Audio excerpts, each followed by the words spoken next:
So, good evening, everyone, and thank you for joining us tonight.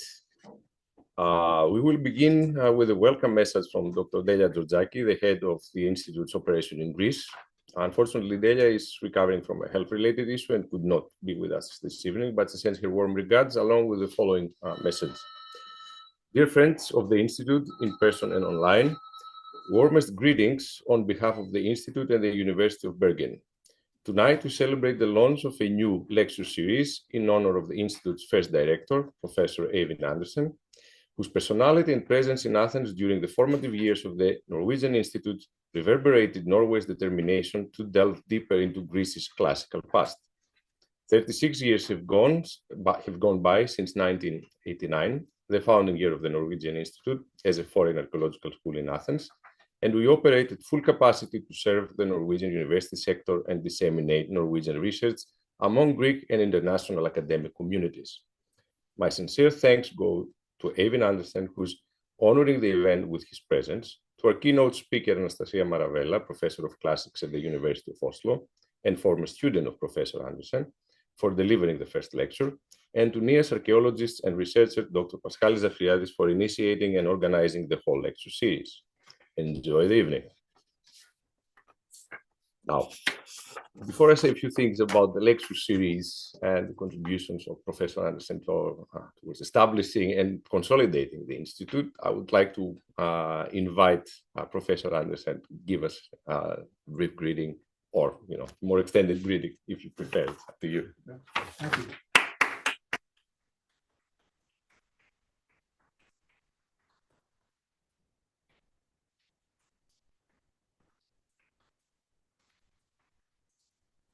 Dear everybody, dear friends, I wish to most warmly thank the Norwegian Institute at Athens for inaugurating the named annual Øivind Andersen Lecture in the wider field of classics. I am much obliged. I feel very much honored.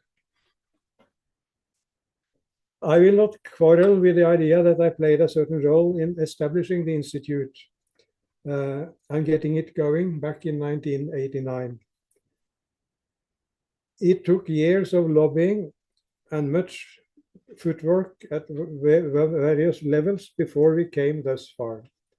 The main players were the then 4 Norwegian universities, which, a rarity at the time, agreed to organize an institute in Athens as a joint venture.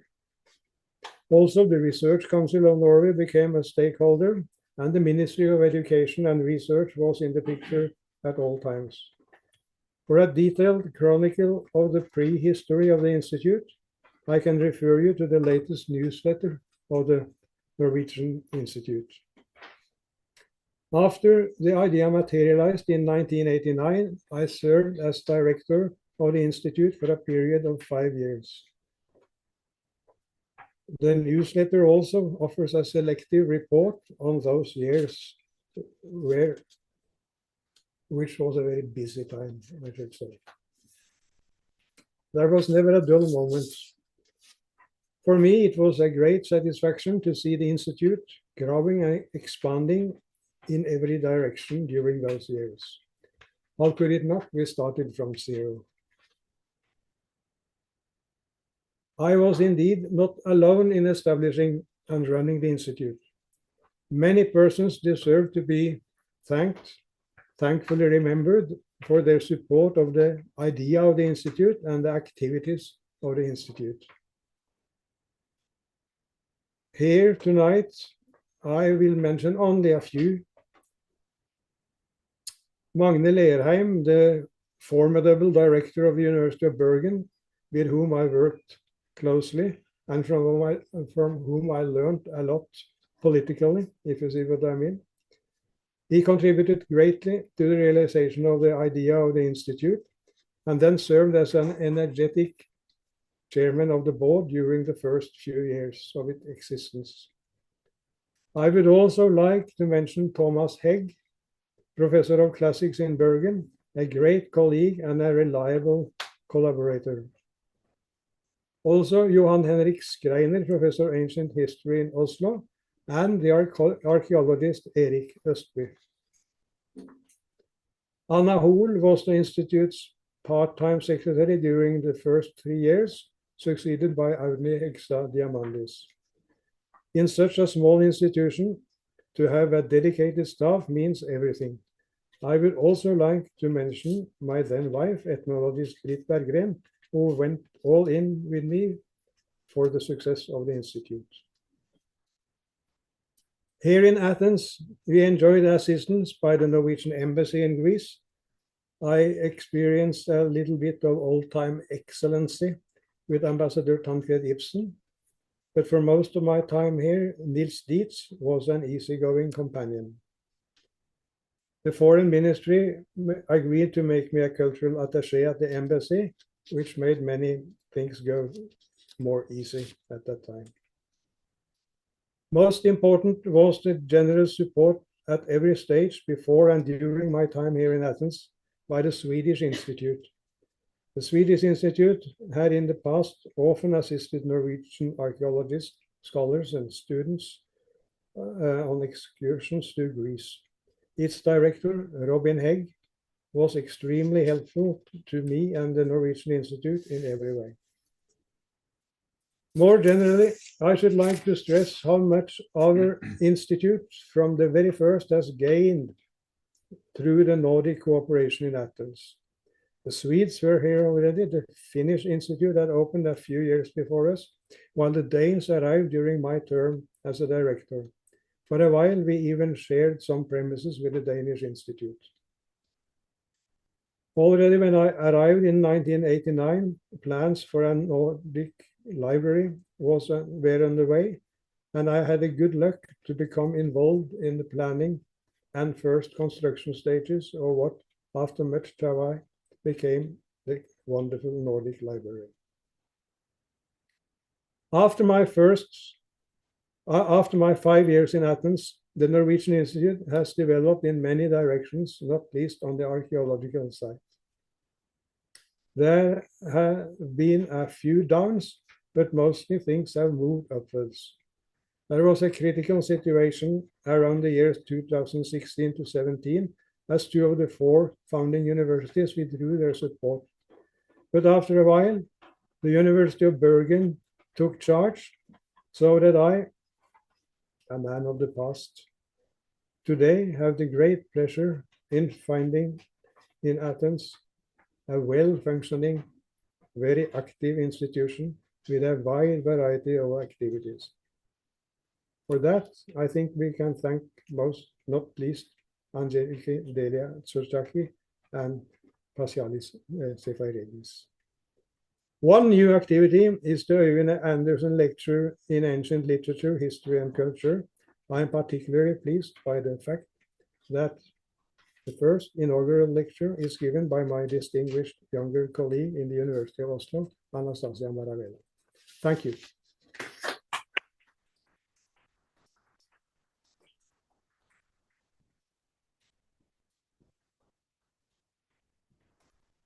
In my turn, it is a true pleasure to welcome you all here for this landmark occasion in the history of the Norwegian Institute at Athens. So tonight, 36 years after its foundation, we gather to honor Professor Emeritus Øivind Andersen for his outstanding contribution to the Institute, contributions that shaped not only its existence, but its enduring identity till today.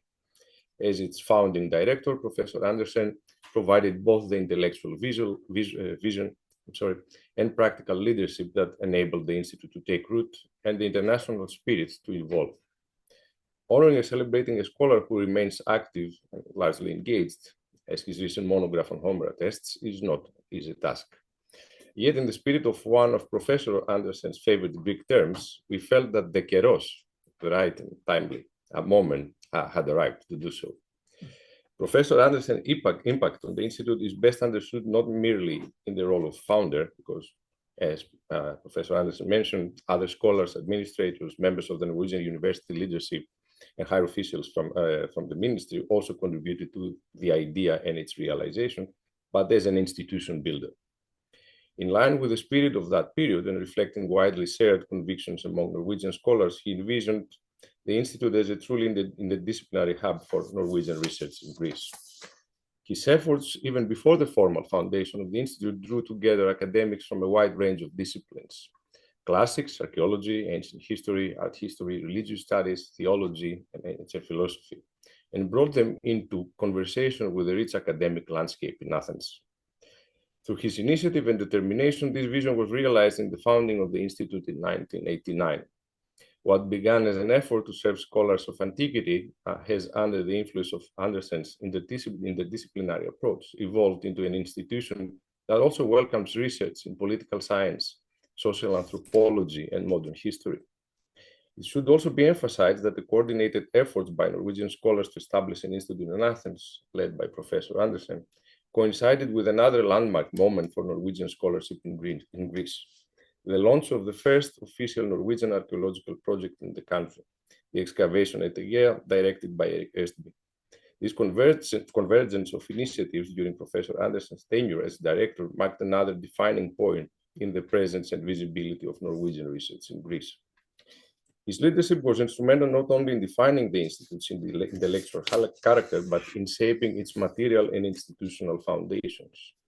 Among his most tangible contributions was securing the Institute's first premises, a spacious flat on the Erechtheus Street, which he personally furnished and equipped with the help of his then wife and with the support and guidance of colleagues and university leadership from Norway, and with the help of the Norwegian embassy in more practical matters. He also oversaw the official recognition of the Institute by the Greek Ministry of Culture, successfully navigating complex bureaucratic and legal frameworks. But Professor Andersen's efforts went far beyond these early logistics. During his tenure as director, he cultivated a rich intellectual environment through public lectures, conferences, and the establishment of the Institute Publication Series, activities that immediately embedded the Institute into the scholarly life of Athens. He also actively facilitated scholarly exchange by welcoming numerous visitors from Norway, introducing them not only to Greek antiquity, but also to contemporary Greek society, an often overlooked but vital dimension of cultural engagement. His contributions to the Institute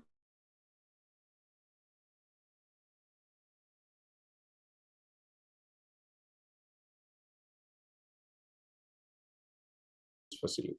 Just 2 years later, he repeated the same process when the Institute moved to its current home. Two major undertakings that reflect the Institute's growth and Professor Andersen's sustained commitment to its improvement.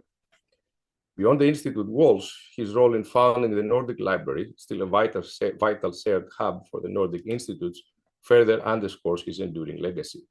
He was also instrumental in building up the Institute's thematic library, which now houses more than 7,000 volumes dedicated to classical studies. To this day, in his emeritus capacity, Professor Andersen remains an avid advocate for the Institute and its mission, both within academic circles and beyond. His ongoing support speaks volumes about his dedication, and we're deeply grateful for it.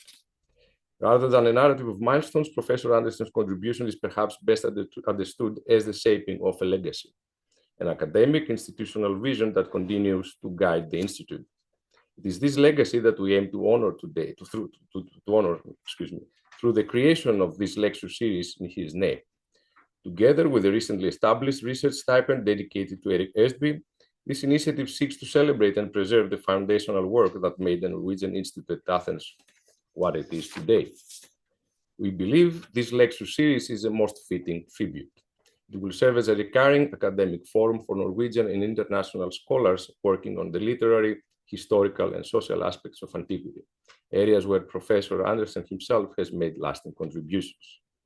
With that, and with the thought that founding an institution abroad may, in the long run, matter as much, if not more, than monographs or articles, I now have the pleasure of introducing our speaker for this evening. Professor Anastasia Maravela is Professor of Ancient Greek at the Department of Philosophy, Classics, History of Art and Ideas at the University of Oslo. She studied classics at the University of Athens, University College London, and the University of Oslo. Her research spans editorial philology, literary criticism, ancient social history, and religion. She has published widely on Greek epic and lyric poetry, imperial prose, Greek and Coptic papyri from Egypt, as well as religion and magic in the ancient Mediterranean.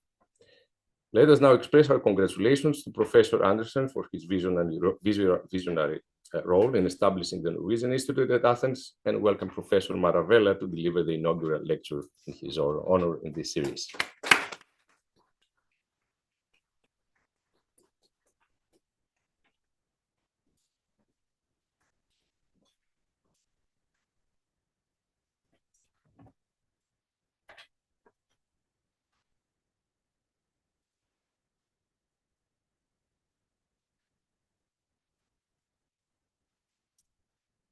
Before I give the lecture, I will say a few words, an attempt to summarize the scholarship of Øivind Andersen. Øivind Andersen, Professor Emeritus of Classical Philology, especially Greek, highly esteemed colleague and supervisor. He studied classical philology at the University of Oslo, became Cand. Philol with major in ancient Greek in 1971, and he got his doctorate in 1976. After a year as associate professor in ancient history at the University of Oslo, 78-79, he moved to Trondheim, to NTNU, and became professor of classics at the Historical Institute there for the time from 1980 to 96. And then moved to Athens to become the director of the newly founded Norwegian Institute of Athens in 1996. And this very important interval, he returned to the University of Oslo as Professor of Classical Philology from 1996 and remained in the position until he was elected Secretary General of the Norwegian Academy of Sciences, a position which he held until 2015. So this is a sketch of a career, but now on to the more important sketch, which is necessarily selective, but hopefully not reductive of the scholarship. Øivind Andersen is a prolific and at the same time broad scholar in classics. His scholarly output is in 3 languages, Norwegian, English, and German. It covers different research areas, authors, and works. There are constants and threads that run through it. The early Greek epic tradition, in particular the poetry of Homer, ancient literary criticism, ancient rhetoric, and philosophy. Last but not least, he has produced both specialized studies, expert studies that have made an impact in the field and have been published in acclaimed academic fora, as well as works targeting a broader educated public or a public willing to be educated with interest in antiquity. And he's oriented both nationally and internationally, which is rare in scholarship. And as an example, I will give his book on Homer, which has been mentioned by Paschalis already, which came last year in Norwegian, which introduces the poem to a wider public, both academic but also educated public who are interested in Greek literature and Greek poetry and the heritage of antiquity. And at the same time, I will mention also that he has translated foreign scholarship into Norwegian. For example, the work of Schadewald and Leski has been introduced to Norwegian scholars and students and the public through his translations. So he has always been looking both internationally and nationally. Øivind's scholarship is both refined and what is rarer to find and therefore valuable when one finds it. It has been an inclusive classical scholarship, not exclusive, and will therefore leave a legacy both for scholars and for readers willing to delve in the aspects of antiquity he wrote about,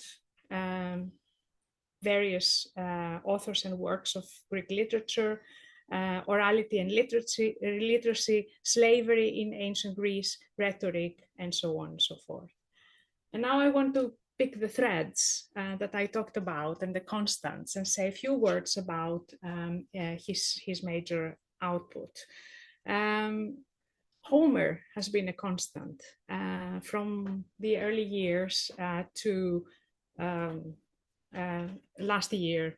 Øivind was launched as a scholar, or at least as an acclaimed scholar, or a scholar with a stamp of a scholar in 1976 with his doctoral dissertation, which had the title Paradigmata, Beiträge zum Verständnis der Ilias, and discussed the mythical examples in Homer. And from this was derived the book that came out a few years later in 1978 about the figure of Diomedes in Iliad and in book. So it grew out of this thesis. And he's got, throughout the 70s, 80s, and well into the 90s, he's continued with a series of shorter articles that introduced us, the younger generation, into the finest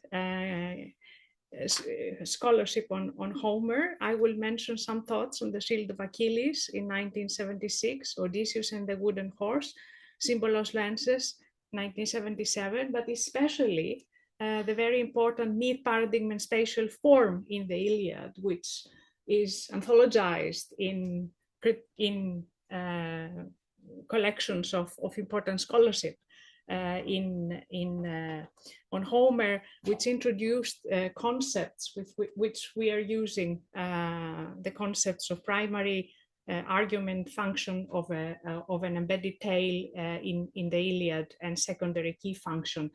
These are concepts that we are still using today, and it was this article that kind of put out to life. Also very fine, The Making of the Past in the Iliad, Agamemnon Singer, and a series of other articles which worked and explored the relations of embedded tales and embedded narratives in the Homeric epics to the wider epic tradition, both past and contemporary, and therefore crossed paths with the strand of Homeric criticism that is known as neo-analysis. He stands behind important collections of articles on Homer, like with Matthew Dickey, Homer's World, Fact Fiction Tradition, which came out in 1995 in the series of the Institute. And with our colleague Doug Haug, Relative Chronology in Early Greek Epic Poetry, that came out in Cambridge University Press in 2012. In which he has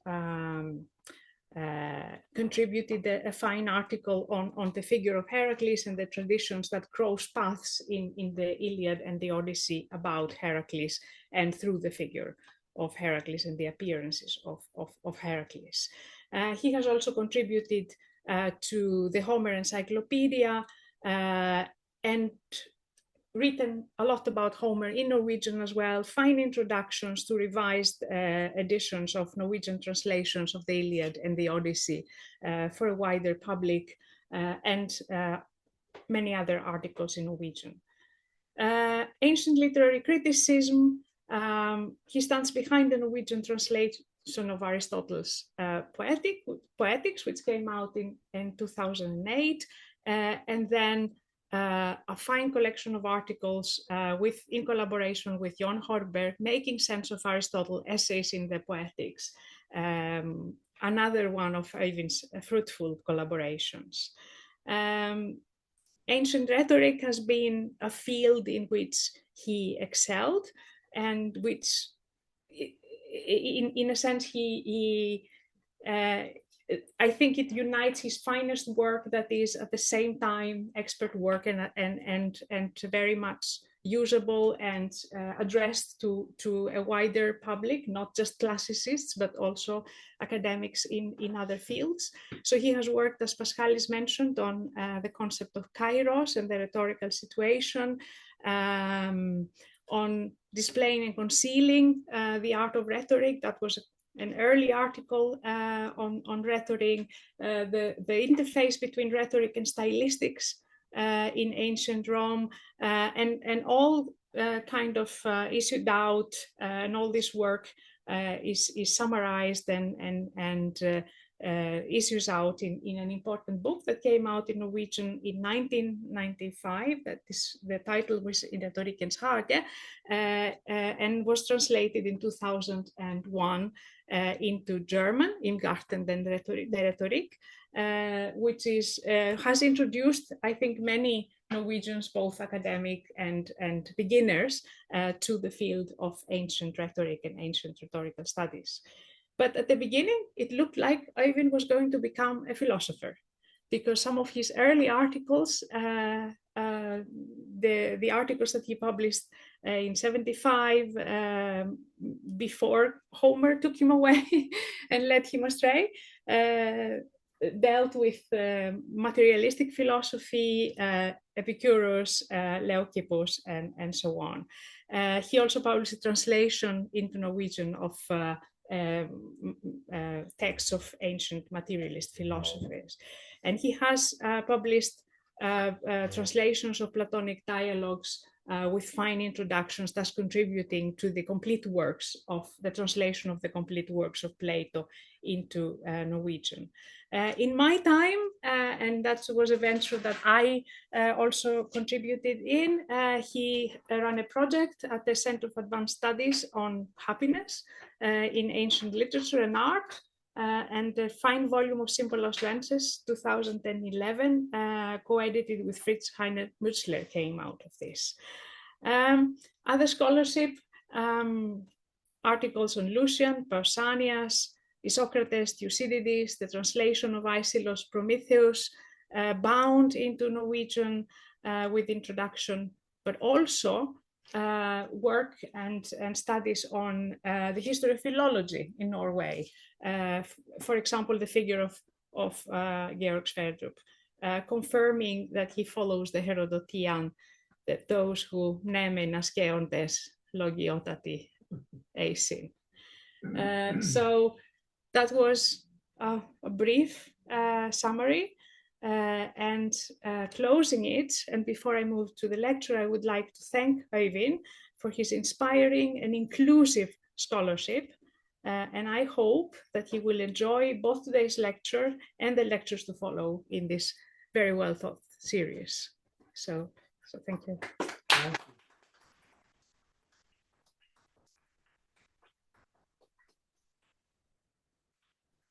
And just to say a few practical things about what we will need. I have a PowerPoint, and there you have the text of the hymns that I'm going to talk about. It's for you to read, and in case you afterwards. The main, when my PowerPoint is finished, then we will move on to the handout, and this is where I have passages with translations. So the handout should be enough for you to follow the lecture, but for those of you who want to put the passages in from Isidorus in context, do have a look at the other handout with the text and the translation of the hymns. So let me start by saying that it is one of the greatest honors and responsibilities to deliver this lecture. I hope I will manage to strike a balance and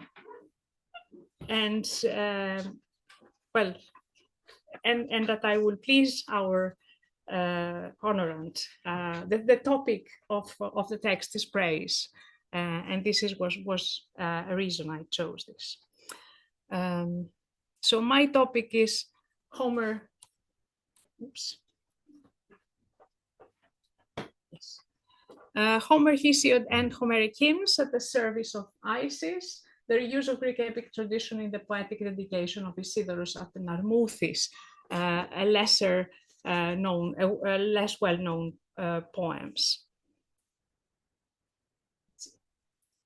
Now, the set of 4 epigraphic poems known as the hymns of Isidorus because of the signature, Isidorus έγραψε, below its inscription, so 4 times, were discovered at a location far removed, spatially and chronologically, from the early Greek epic tradition, the poems of Homer, Hesiod, the Homeric hymns, and the largely lost epic cycle, and from its cradle, Asia Minor, North Aegean Islands, and mainland Greece, especially Boeotia.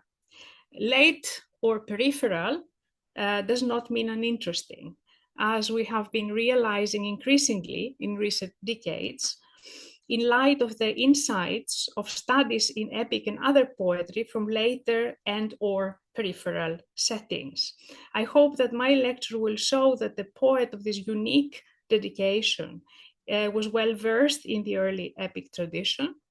Homer, in particular, Hesiod, especially the Works and Days, and in 2 of the major Homeric hymns, and adapts it creatively in the service of the goddess he sets out to praise, which is Narmouthis Isis, in the local but culturally mixed setting he operated in. The inscriptions were brought to light in 1935 by an archaeological mission led by the papyrologist Achille Bolliano. That was the time when papyrologists were looking for papyri and doing the work of archaeologists, who also provided the first edition of the poems promptly in 1936, 2 of which are in hexameters and 2 in elegiac disticha. The inscriptions were found in situ on the pilasters flanking the entrance to an open forecourt of Temple A at the site of Narmouthis. This is the forecourt, and this is Narmouthis, the location of Narmouthis. So if I can get...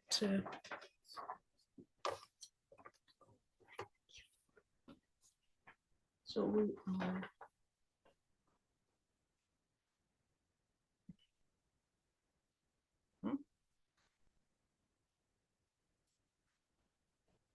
Yes, okay. So we are there in the Fayum and in relation to Egypt here.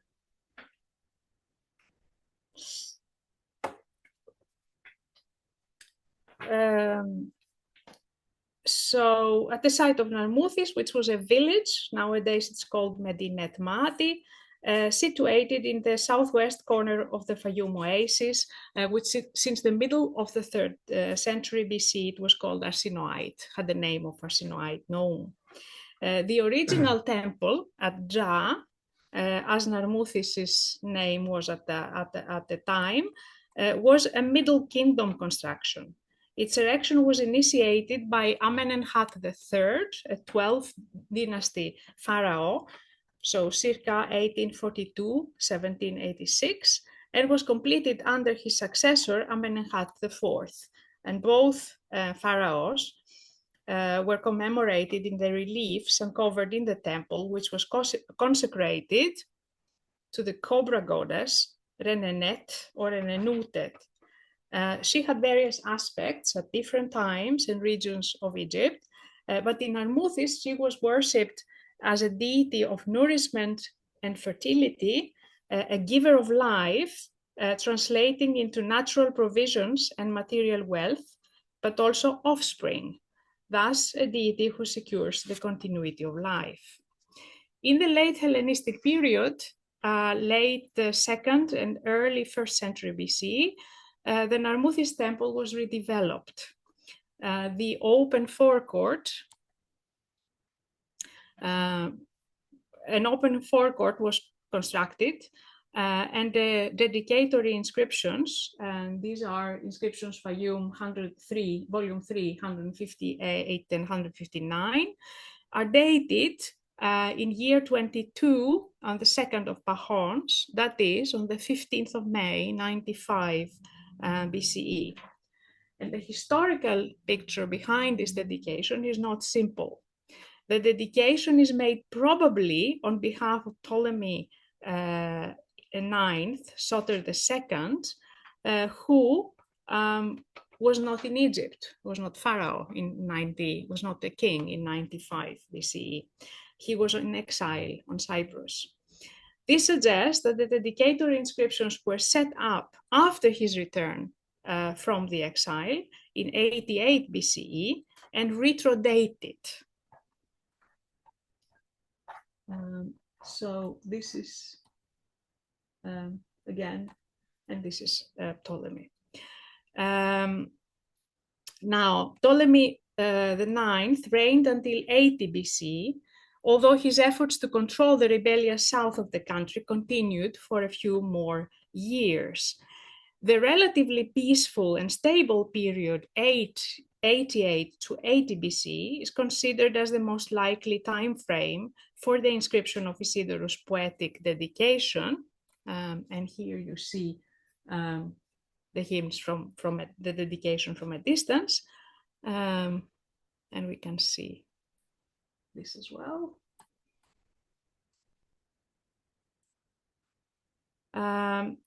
Which required taking down the blocks of the pilasters and reinstating them after inscription.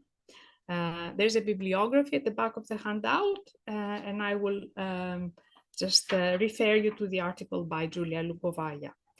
This dating, 88 to 80 BC, is corroborated by references in the poems to the peace maintained by the goddess's favorite, who is said to reign over Asia and Europe, hymn 313, as well as references to wars and bloodshed, and the emphasis placed on Eusebeia, which, since the king was also a god, wavers semantically between piety and loyalty. An additional indication that the dedicator championed Ptolemy IX is that Narmouthis' Isis' salvational role is accentuated. Her aspect as soteira, the topic receives 10 lines in hymn 1, 25 to 34, which is thought to be a nod to Ptolemy IX, who had precisely this title, Soter. We do not have much information. You can see here the position of the dedicators, the kind of drawing of the position of the inscriptions on the forecourt. Now, we don't have much information about the dedicator and presumably also poet Isidorus. It has been suggested by a commentator of the hymns, Vera van der Liep, whose text and translation you got, and more recently by the Egyptologist Svenia Nagel, that he might be the dedicator of inscription Fayum 163, who introduces himself as Isidoros Glyptes, so a carver or a sculptor. Even if true, this does not resolve the question of the identity of the poem. In poem 4, 35 to 40, the dedicator presents himself as a linguistic and cultural mediator between Greeks, Egyptians, and Greeks, when he declares that he heard the stories about the deified Amenemhat, Poramandris, and I quote, from men who record or research, he uses historunton, these traditions, and have secure knowledge, as phaleos, meaning presumably priests who had direct access to the sacred writings of the temple library. To my and other scholars' mind, this implies that Isidorus was not a priest. If he were, he would have been able to read the sacred literature himself. In Egyptian culture, literacy was a prerequisite for admission to priesthood and a prized possession of priests and temple scribes. Isidorus' statement that he disseminates the traditions about Poramandris in the form of inscriptions, quote, for the benefit of the Greeks, indicates that he had closer ties to the Hellenized part of the population. And this lecture hopes to contribute additional perspectives in the same direction by exploring how the dedicator poet relates to and refashions the Greek epic diction. Now I will say a few more things about the honorand and the contents of the poems. The chief honorand is addressed in 3 of the poems, the hymns proper, 1, 2, and 3, as Narmouthis, agaphe teiche, good fortune, Isis, and Dio, which is another name for Demeter. Now, Narmouthis is the Hellenized version of Renenutet's name, and the full religious picture is too complex to be addressed properly here. But I will just say that Renenutet's interface with Dio, Demeter, is their association with natural growth and agricultural prosperity. But what is more important in a given setting is Renenutet's identification, perhaps as early as the New Kingdom, with another life giver in Egyptian religion, Isis. Isis herself, in the meantime, had also developed into the universal goddess celebrated in hymn 1, and of course, also in her famous aretalogies and later in Apuleius, the book 11 of them, Apuleius Metamorphosis. And 3 other figures were Narmouthis' Sinaoi at Narmouthis, and are also celebrated in Isidorus' dedication. And that was the crocodile god, Sobek, or Sokonopis, as he is called in the hymns, who was her consort, and an otherwise unknown child deity, their son, Anchoes. The name perhaps means the living one, and the deified founder of the temple, that is Amenemhat III, who received worship by the name of Poramandres. It is mentioned in hymn 4, and this is thought to mean the Pharaoh Mares or Mandres. His cult enjoyed wide popularity in the Fayum due to Amenemhat's historical role in commissioning the drainage works that turned the Fayum from a lake into cultivated landscape. And poem 4, which, as I argue in a forthcoming paper, which you will find in your bibliography, is a generic Mischwesen, a literary amalgam of epigram and hymn, chiefly honors Poramandres. Now, a brief summary of the contents of the hymns. In hymn 1 comprises, as all hymns, invocation, 1, 2, 3, praise of the goddess as provider of nourishment through the endless cycle of natural life, inventor of professional skills, guarantor of justice and the rule of law in human society, as well as of the cosmic order. And that's lines 4 to 13.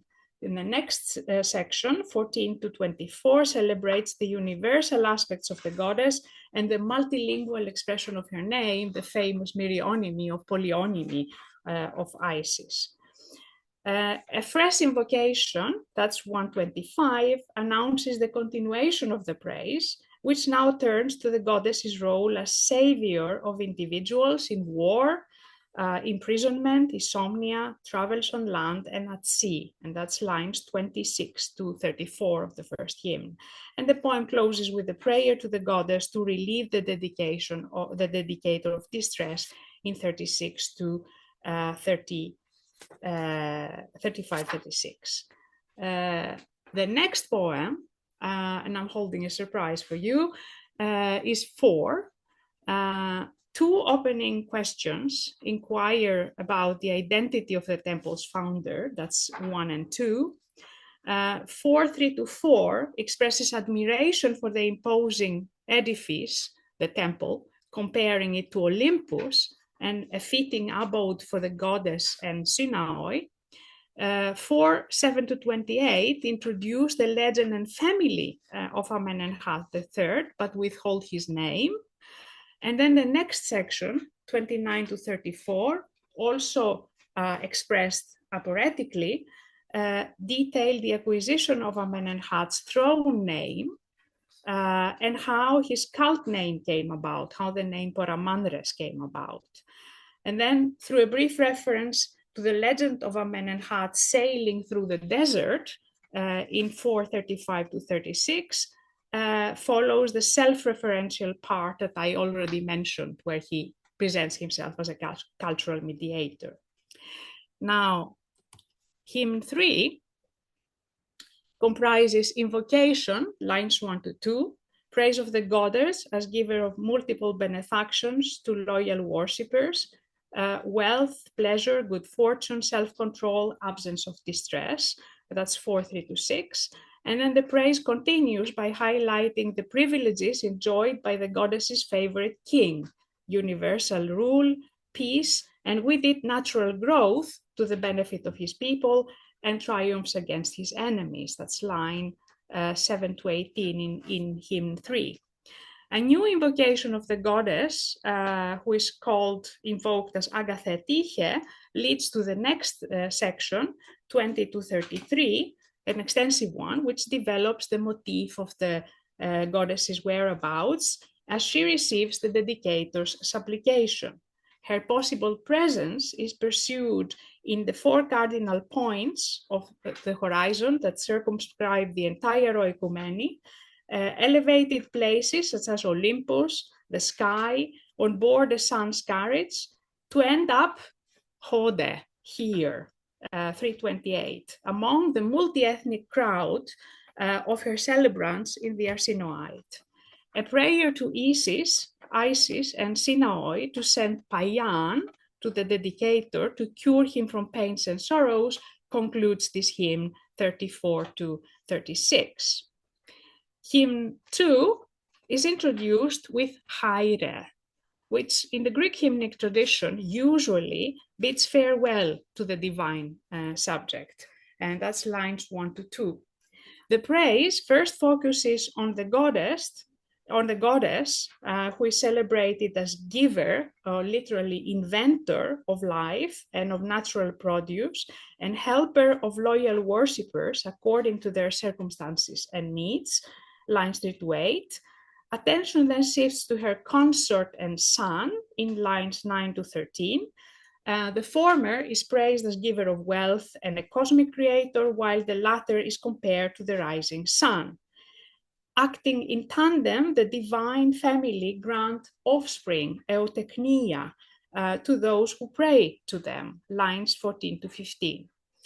The final praise section celebrates the material bounty that the annual Nile flood, which is controlled by the goddess, generates for the people of Egypt.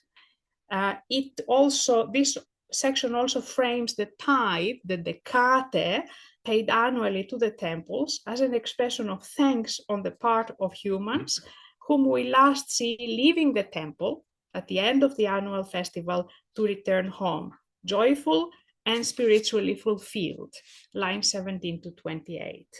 And then a prayer to the goddess for the happiness of prosperity, for Olbon, perhaps prosperity, perhaps the happiness that prosperity gives. And the gift of offspring, euteknia, concludes this hymn. And as you will have realized by now, and as I have warned you, my presentation of the hymns deviates from the arrangement of the poems 1 to 4, adopted in all editions from Boliano to Van der Leep. In an article, which will hopefully be included in the volume edited by Ian Moyer, Chris Faraon, and Sofia Toralas Tovar, I argue that the grouping of the poems in pairs according to the pilaster on which they were mounted, so 1 and 2 together, the poems on the left pilaster, and 3 and 4 together, the poems on the right pilaster, 1 hexameter and 1 elegiac disticha, does not correspond to the dedicator's intention. The argument is a bit too complex to explain in detail in the time frame available, but can be summarized briefly as follows. I endorse an argument, let's see here. I endorse an argument originally made in Vandoni, 1952, paper in your bibliography, that the couplet added under the subscription of 2 of poem 2 and only of poem 2, which is 2:31 to 32, and which declares that the gods of the temple have responded to the dedicator's prayers and granted him euthymia. I don't know how to translate this adequately. Emotional equilibrium, good cheer, happiness, is a coda to the dedication as a whole. Therefore, poem 2 must have closed the dedication, and this is corroborated by the final image of the worshippers leaving the temple that we have in poem 2. I also suggest that the internal design of the dedication, the components of which face each towards a different cardinal direction. We have 1 facing south, 2 facing east, 3 facing west, and 4 facing north, and 2 surfaces remaining uncovered without poems, are informed by the traditional Egyptian arrangement of the cardinal points, which is south-north. First, it takes the south as a reference, and then on the horizontal axis, west-east. Again, the south and the right hand is the reference. And that if we re-project it or retro-project it on the internal design of the dedication, this gives the internal order 1, 4, 3, 2, and this is the one I presented the poems in. So our cultural mediator proves an Egyptian, at least in his orientation.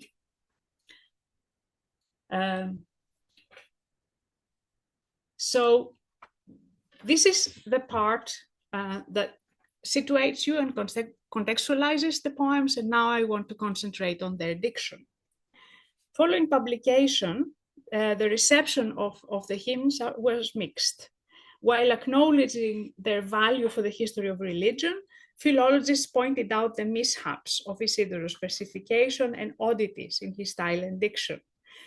While the criticism of Isidorus' skills in verse composition is justified, occasionally oddities in his Greek rather exemplify linguistic and cultural translation. Interference, which is a term used in contact linguistics, is, I believe, misleading in these cases.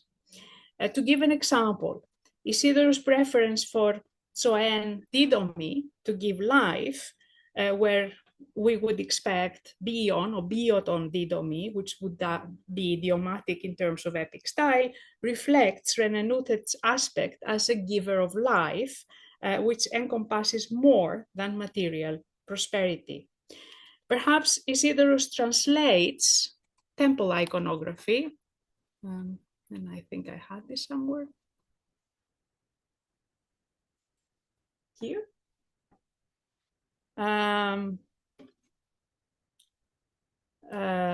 So perhaps he translates, his language translates temple iconography, which depicts Renenute handing the pharaoh the symbol of life, Ankh, visually and verbally in the hieroglyphic inscriptions that accompany these reliefs, giving him life.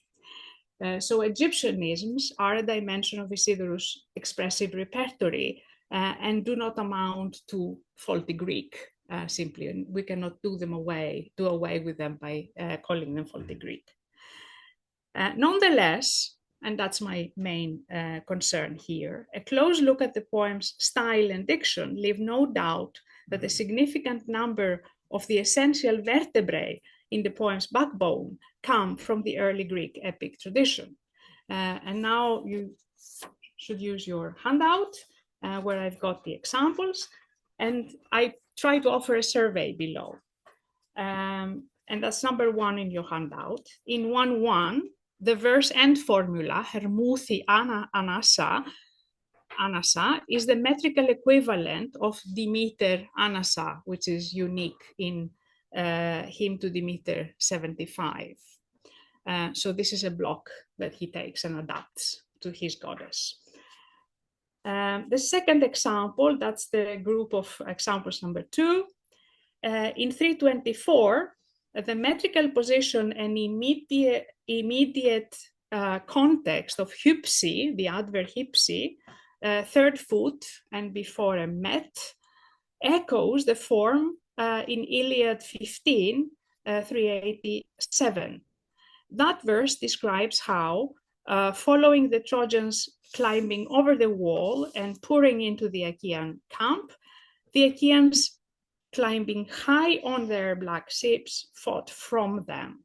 In the Iliadic line, hypsi, wedged between the noun of the prepositional phrase, aponeon, and its adjective, melai noun, contributes to an expressive hyperbaton, drawing formal attention to the height from which the Achaeans faced their invaders, to distance.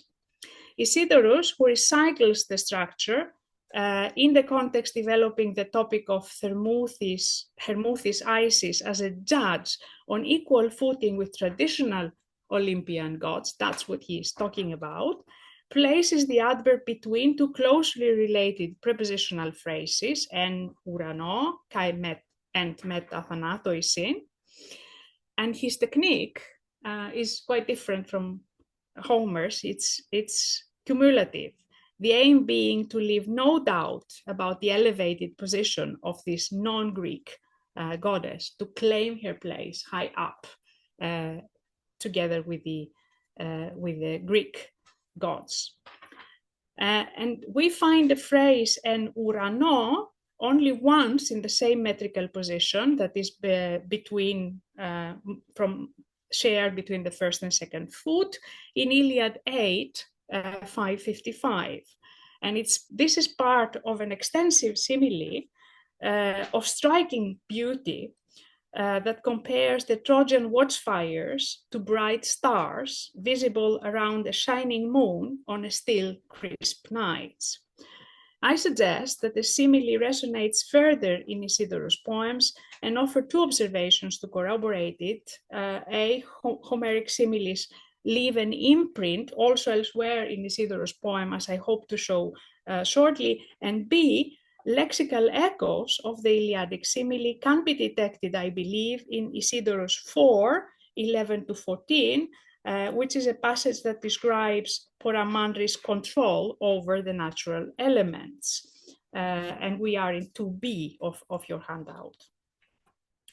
And where I also, you can see marked the possible echoes. And the most significant is the shared use of ariprepes, ariprepeos, with reference to light and appearance, which we do not find anywhere else in the passages where these words are used, only in Isidorus and in this Iliadic simile. The other prepositional phrase Isidorus uses in 324, meta thanatoisin, is also mined from early Greek epic diction. We have 26 occurrences in this metrical position, but I would like to suggest that Isidorus' reuse relies particularly on three Iliadic passages in which Hera and Zeus employ the phrase in power negotiations.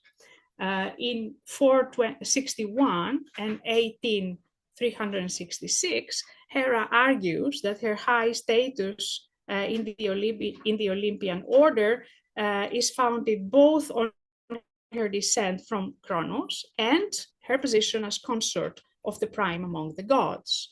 While in 1550, Zeus argues that if Hera takes his side, Poseidon will cave in. So these Homeric lines have meta thanatoisin shared between the third and fifth foot, occupying the place between the third and fifth foot, followed by a finite verb, second person presence. And this is what we see also in Isidorus. We see the same structure in 324, meta thanatoisin dikates. By recycling this structure, Isidorus situates an Egyptian goddess among the Greek gods on Olympus in terms that resonate the positioning and self-positioning of the most powerful goddess of the Olympian family. The third example, that's number 3 in your handout, that's 410, where Poramandris is said to have had fame and excellence reaching the sky. The adjective Isuranios is otherwise known only from contemporary epigraphic poetry and later prose documents transmitted epigraphically. You can see in your handout 3a the two funerary epigrams, one from Macedonia, the other from Edfu in Egypt, which I think very interestingly also has a subscription like Isidorus' poem. There is, it's signed, Herodis έγραψε. And this epigram, Isuranios, also qualifies an individual's reputation.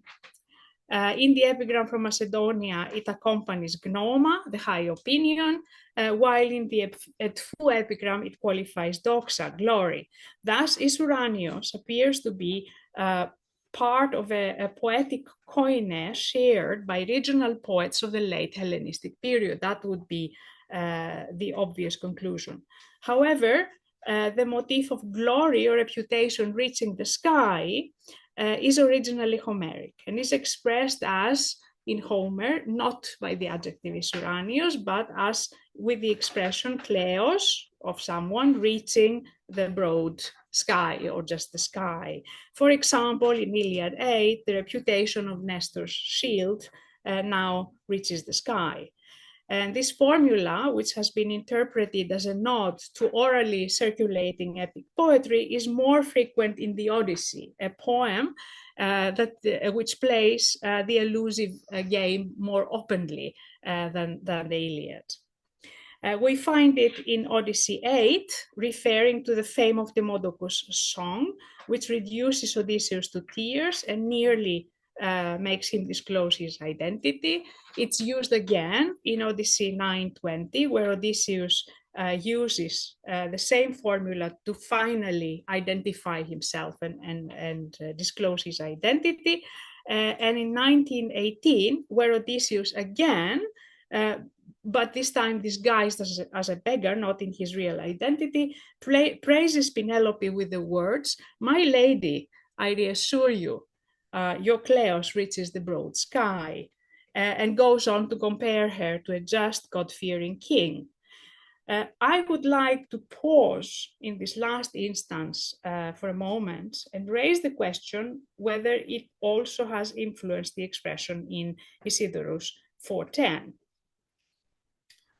And why do I say this? Odyssey 19, 106 to 114, has left traces elsewhere in Isidorus' dedication. A significant trace is the concept of a shared concept, the concept of eudikia, which is in Homer's poetry is unique to the Odyssey.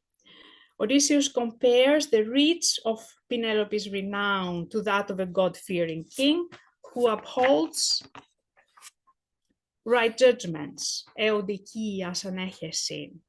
We find the same concept in Isidorus 1:6. And the line belongs to the first praise section, 1:4 to 13, celebrating the goddess for granting livelihood, lawful governance, and institutions so that justice, eudikia, might in some measure prevail.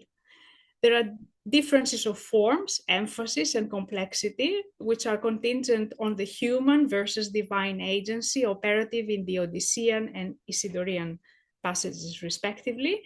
However, the occurrence of this rare concept and the laudatory, the praise character of the passages suggests that Penelope's presentation may resonate in the description of Narmouthis Isis' praise as the divine source of law, civic order, and justice in human societies. There also seems to be some interface between Isidorus and Hesiod's framing of justice, dike.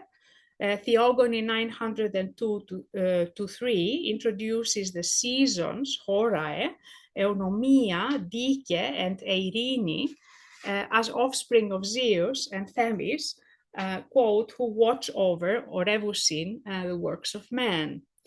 While the Hesiodic passage defines the conditions for human labor and prosperity in an impersonal manner, and Homer's Odysseus accords this role to a God-respecting king, in line with his purpose to flatter Penelope and implicitly call to mind his earlier rule on Ithaca in the hope to regain it, Isidorus sees this as the province of Narmouthis Isis, who actively takes care of manifold works. Note, however, that Isidorus, despite his strong faith in the goddess, moderates the idea that absolute justice is possible. Reality cannot be amended entirely, even by an almighty goddess who can only guarantee eudicietis, a measure of justice.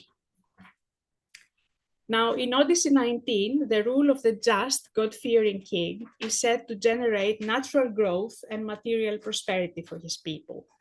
The praise of the ideal king in Isidorus 3:12-15 compresses the idea of harmonization of natural and civic order in 4 lines, including an exaggerated version of Odyssey 19:112b,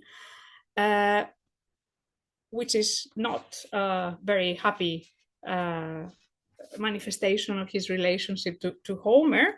But more interesting is that the description of the ideal king in this passage, the goddess's favorite, is introduced with a line, which is 3:12, which modifies expressions of supreme appreciation using the phrase philtatos esken, found often in the Iliad, twice with reference to a hero who was Zeus and the gods' favorite, in Iliad 1818 Heracles, and in 2466-7 Hector, but met with death all the same.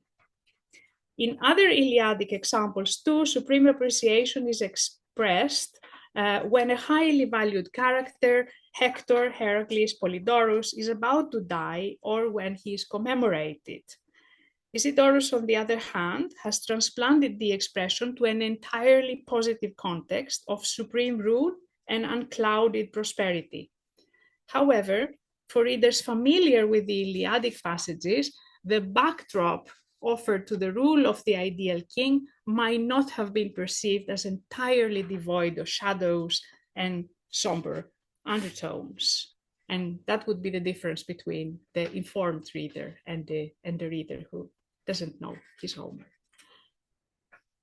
Isidorus, in general, mostly reworks his Homeric starting points into unconditionally positive images. Characteristic is the case of 1:11-13, that's number 5 in your handout.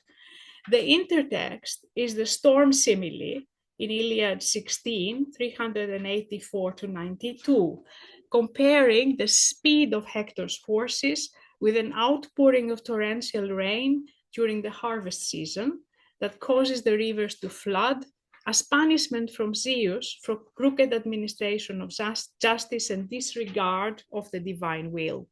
Isidorus produces a more concise description. He condenses to 3 lines the 9 lines of the Iliadic simile and thematically reverses the imagery from a scenario of divine punishment and natural disaster to one of beneficial divine agency, natural growth, and prospective abundance. In the Homeric simile, the disaster strikes on a day in the harvest season, Emati Oporino. That is the time between the rising of Sirius and Arcturus, which is July to August, September. Zeus's purpose is punitive, and what hurts more is the loss of agricultural produce. As the climate conditions and the natural environment into which Isidorus transplants the simile are very different, modifications are necessary. Isidorus' image covers an entire season, a hore oporini. It's no longer emati oporino. The time of the Nile flood, which lasts from June to August, as opposed to a single day in Homer when the disaster suddenly strikes and takes the produce away. However, this time was not the harvest season in Egypt. in which grain was harvested in April, May, and vintage began in late August, because in the meantime, the fields were flooded. So Isidorus Hore Oporine is the season of the fruit in a prospective sense, looking ahead to the fruit that will be reaped in the next harvesting season, thanks to a rich Nile flood controlled by the goddess. In addition, his potamoi, they cannot be Homer's rivers or side rivers, but they are the very familiar for Egypt irrigation canals that channel the Nile flood towards the fields. And I have so far discussed Hesiod less. Homer is a paramount influence on Isidorus, and as he is on much of world literature.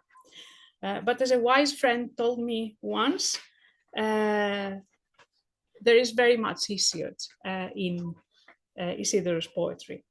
Isidorus' first ecclesiastic address to the goddess, Plutodoti, giver of wealth, plunges us straight into the world of Hesiod and the myth of the races, as it modifies Hesiod Works and Days 126, where we find the nominative plural, Plutodotae, givers of wealth, also at line beginning and with the same metrical value, though not in an invocation.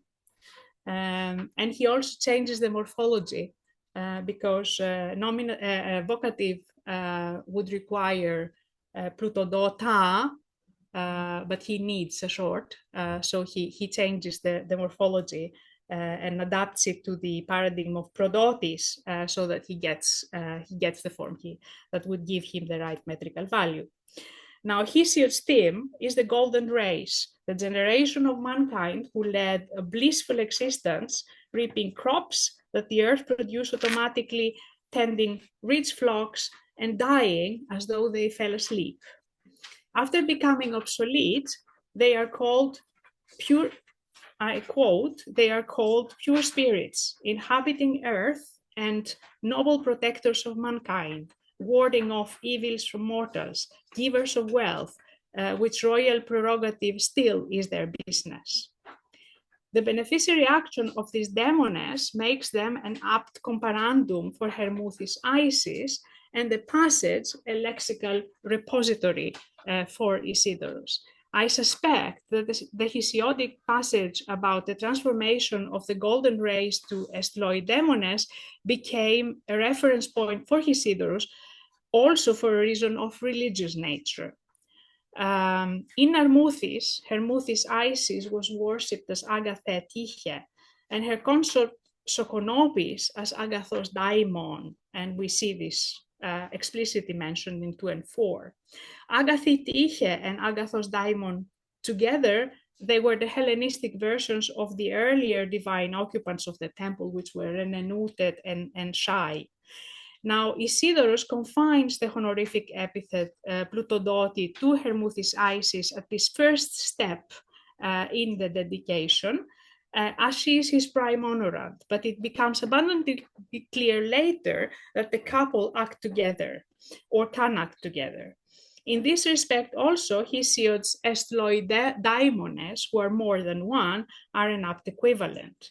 One may ask whether it is necessary to consider or object whether it's necessary to consider the Hesiodic passage as Isidorus' intertext when we hear that Demeter, the Greek goddess identified with Narmouthis Isis, was invoked in the Orphic hymns as a wealth giver, Demeter Plutodoteira, and we know how much Greek literature has gone missing, so how can we be sure? All the same, I think that it is likely that Demeter's qualification as wealth giver elsewhere also contributed to the application of this epithet to Narmouthis Isis, although the metrical position, for example, as we see it in the Orphic passage, would be different. Now, what is interesting and significant potentially with the Hesiodic line is that it contains a second theme echoed in Isidorus 1:1, which is the theme of royal authority. Hesiod's daimones got their role as geras basileion, a right belonging to the kings, and in Isidorus 1:1, Narmouthis is addressed precisely as basileia theon, and on the strength of this combination, we might consider Hesiod's Work and Days 126 as the reference passage for Isidorus 1:1, along with Demeter 75, which cedes to Narmouthis the metrical position of Demeter. And we see how he works. He works in Lego blocks, which he then combines together, modifies according to need, and combines. And a last word about the Homeric hymns. The early hexametric hymns are, as to be expected, another major reference point for Isidorus' poems, dedication, which in terms of form, since in terms of form they stand closer to these hymns than to the Isiac aretalogies.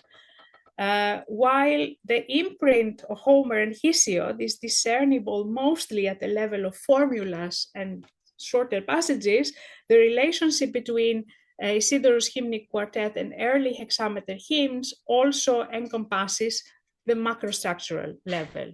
Each of the three hymns proper, 1, 2, and 3, consists of invocation praise sections, 1 or 2, and a farewell prayer to the goddess praised. Also for poem 4, which as mentioned is a generic mischwesen, shows some of the basic structural elements of a hymn.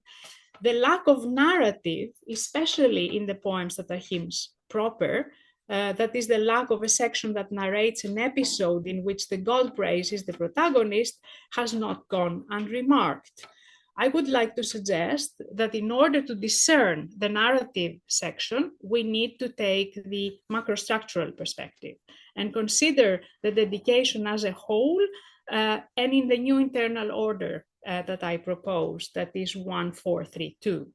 Hymn 1 consists of opening invocation and praise. Poem 2 provides the narrative.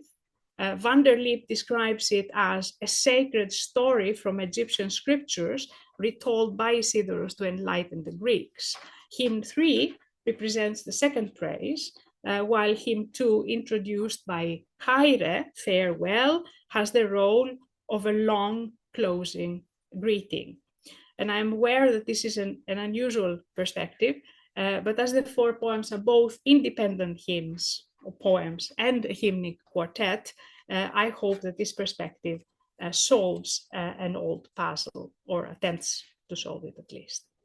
Now, in terms of relation to specific hymns, Isidorus' dedication has a clear interface with the hymn to Demeter, mostly in terms of shared qualifications to the honored goddess. So I won't spend that much time in it. An unexpected influence is Apollo. And a composite hymn, the hymn to Apollo, honoring this god. Apollo's presence is felt most clearly in the hexametric hymns 1 and 3. A clear nod to it is represented by 125.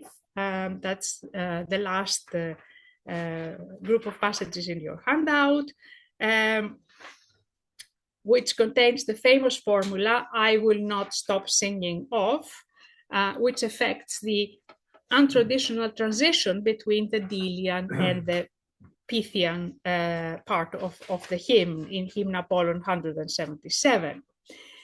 In Isidorus 1, this marked formula of continuation introduces the praise of Isis as savior of humans in peril, which is a politically significant theme. So this is an important position in the poems. In the corresponding second praise section, in 319 on, the dedicator invites the goddess's attention, Klethi emu, hear me, and reflects on her possible locations. There is a famous passage in the hymn to Apollo 29 following, listing all Apollo's favorite places. But the verb used in Isidorus 3, amphebebekas, in a prayer, followed by a list of locations, recalls above all Chris's prayer to Apollo in Iliad 1, 37 to 38, and that's your handout 7b.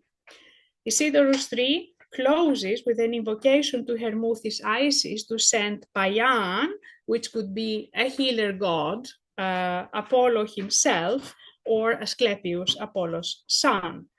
The nods to Apollo and the celebrated early hexameter hymn in his honor can be explained either as an acknowledgement to the cult of Apollo at Narmouthis, which is attested by inscription Fayum 372, especially because we get the impression when we read these poems as they develop that the dedicator hopes to secure help for a condition that causes him distress.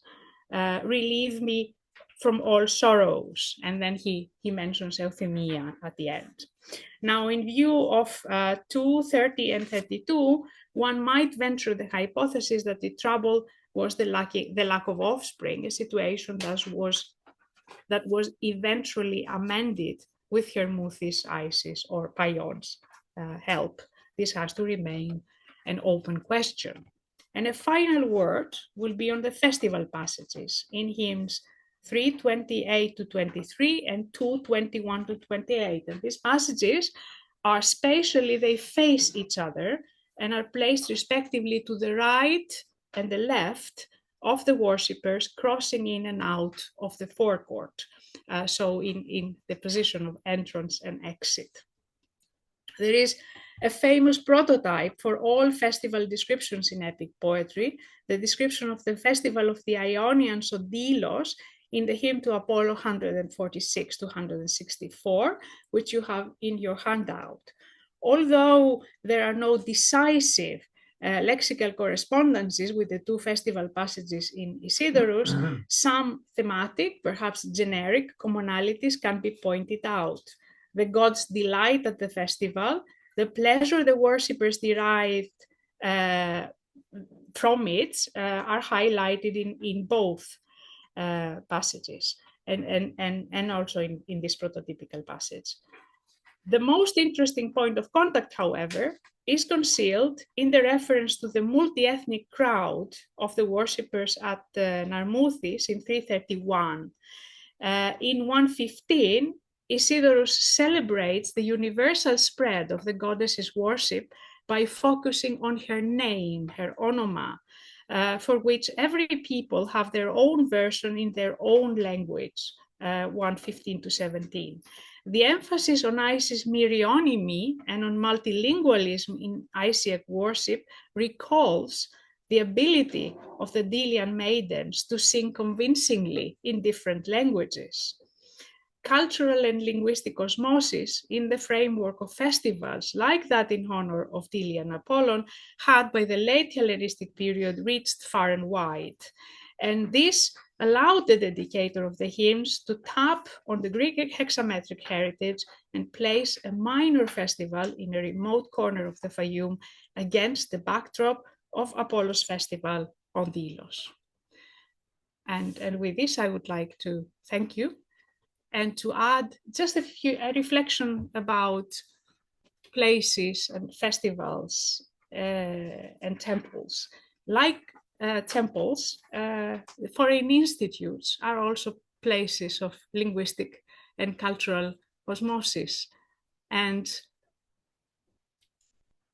I would like to thank Øivind for his role in establishing this institute and for facilitating academic osmosis between Greeks and Norwegians in Greece.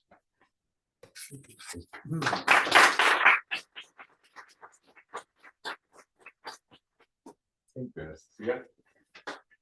It's very interesting and forensics like. Okay. So, what with questions? Yeah, well, first I would like to say a word of thanks for this very learned, very lively, and very interesting lecture on a text that I didn't know at all until this afternoon. And you have made a case, and you try to get every scrap, every possible little thing to get into this bigger scheme. So I just wonder in what way did this poet know Homer? I mean, did he know it? Did he know him by heart and knew where the passages belonged and so on? That's one question. And of course, you also mentioned there is so much hexameter poetry that has been lost, and we always tend to try to find connections between the little that we have. But of course, Homer is a special case. But let's say that that it is Homer that resounds here, or the text resounds with Homer, as you have said. Yes. Well, yeah. How did he know Homer? And you once referred to what people that knew Homer would get out of it, and those who didn't. And what would the audience and the readership of these inscriptions contain many people that would appreciate these subtleties? Because they're really subtleties. Yeah. Too subtle for me. But, yes. Well, these are difficult questions.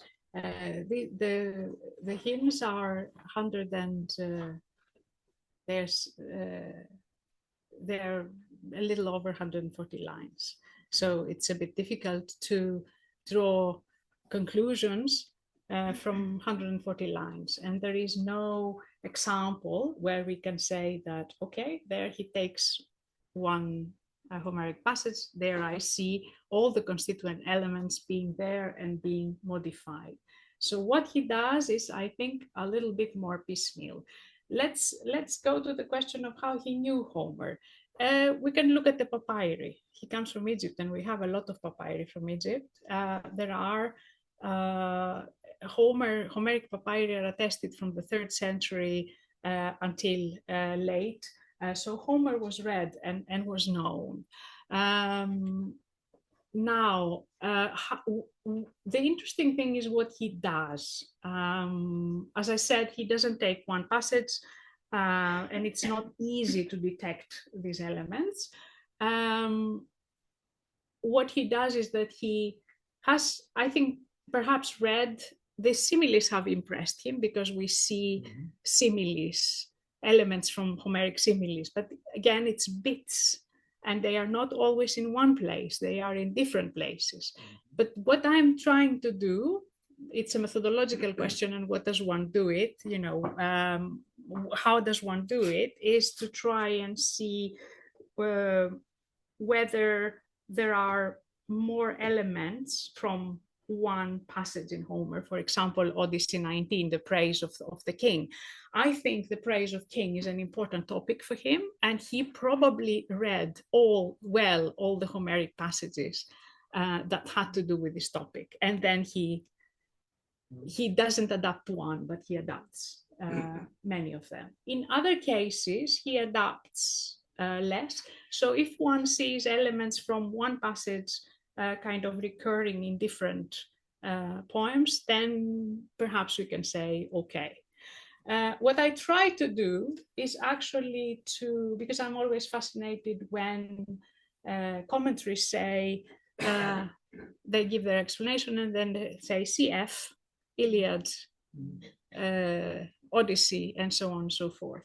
And I think that as classicists, we have the duty to explain, not to just put the CF and our job is done, to go into it and look at the example, probe it, put our finger in it and see, okay, and then raise the questions that you raised. I don't think there is a clear answer, but some parts of Homer, for example, the similes, I think he knows better than others. Or fit better to his topic. So it is not weird, for example, that he relies more on the works and days than he relies on the theogony. Yeah.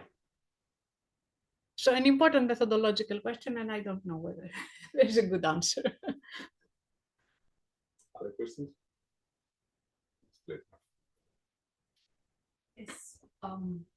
I would rather, if you can, your impression, why did you choose to introduce and culturally promote and translate this female goddess, particularly? Yes, it is an archetype that goes through, but I didn't, I noticed he referenced various Greek goddesses also, but not particularly. He could have blended and merged them and done something. What is your impression about that? I know you can't know it, but yeah, you know? for as long as we don't know who he is, everything has to remain conjectural. But it seems that the temple undergoes a redevelopment and that certain people are engaged in it, certain individuals or families get interested in it to contribute to become donors. And maybe he was either someone who was a donor or someone who was engaged to write the poems or to carve the inscriptions. I'm fascinated by this egrapsa, which is it's not very common. Poets do not usually sign their poetry. It would have been wonderful if they did, but they embed their stragis in different ways, but we don't have many examples of yes. He seems to be a devotee of Isis, and we know how Isis cult attracts devotees. And I think that in an Egyptian context, all the other goddesses, even if it is Demeter, she had her own cult as well in Egypt, but she also merged with Renenute or identified with Renenute. I think the dominant goddesses would be the Egyptian ones. And it's also interesting is the positioning and their character. Ian Moyer has argued that the hymn 1 is the more international because it looks out, it looks towards the processional way, it looks to where the guests and the visitors would be. Whereas the one number 4, it looks towards the temple, and this is the one that lays out the legend of Poramandre. So there is also this element, the local element and the international that plays in.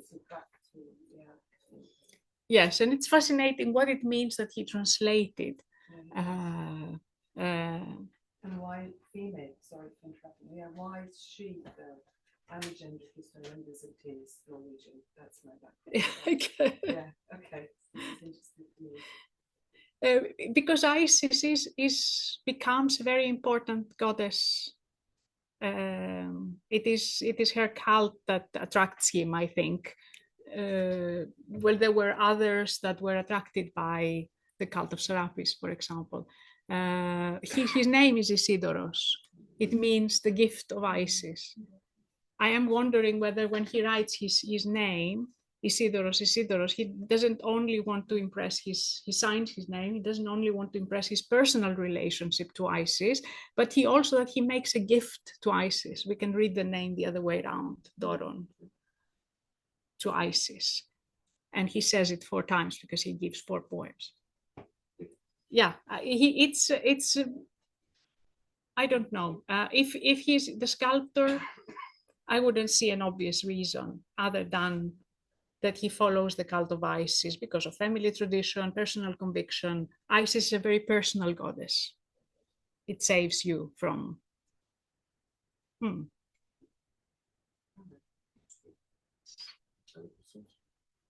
Thank you for the presentation. Could you tell us until which century the worship of this specific figure has been traced, and which is perhaps the broader range of this worship? You're thinking on this side of the Greco-Roman side of things, or the back in time in the pharaonic times? Back in time. Well, I think the worship of both. Well, the worship of Renenute is very old. So Middle Kingdom at least. I'm not an Egyptologist, so I shouldn't really say that much. On this side of things, the cults, the Egyptian cults, die out with the arrival of Christianity, which is from the 3rd, 4th century. But we know that the Temple of Narmouthis has activity already in the still in the 2nd century. There has been found ostraca with school texts and even bilingual texts and experiments of incorporating Greek into Egyptian, which are fascinating. So activity in Narmouthis goes on in the 2nd, 3rd century, but after that, the cults die out. Beyond that town, no?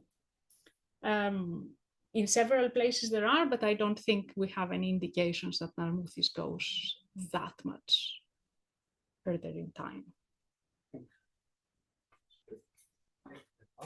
I have a quick question on the Isidorus 3, 1250.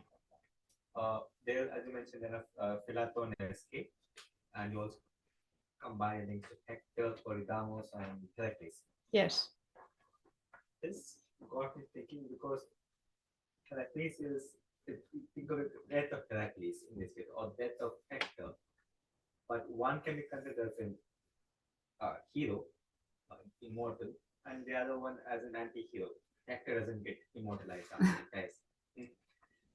So when Isidorus talks about Philatonski to the goddess and he tries to link these, I don't know what Polydamos, so I'm not going to talk about it. When he talks about at least, and then to link Heracles, Hector, and also Polydamos in stories, in his mind, is he trying to bring the goddess or the person who the story is for to a mortal level and then immortalize him, or immortalize and then bring him down? How does it work? I think he's not trying anything. He's trying to just say that the king is the favorite of the goddess, and has got his expression from these passages where Heracles and Hector are referred to. Whether he usually, I think my impression is that he usually does not have any negative. I mean, he usually transposes, as I said, what he finds in Homer, even if it's negative or violent, into positive terms. We are in hymns. These are kind of poems meant for praise and exaltation. But in this case, my kind of afterthought had to do with the reader, us, the reader standing there and reading. Depending on how you read and how much you've reflected, different readers have different responses and think or don't think about the sources or the reference texts. So I was not trying to say that it was his intention to kind of cast gray shadows or cast shadows.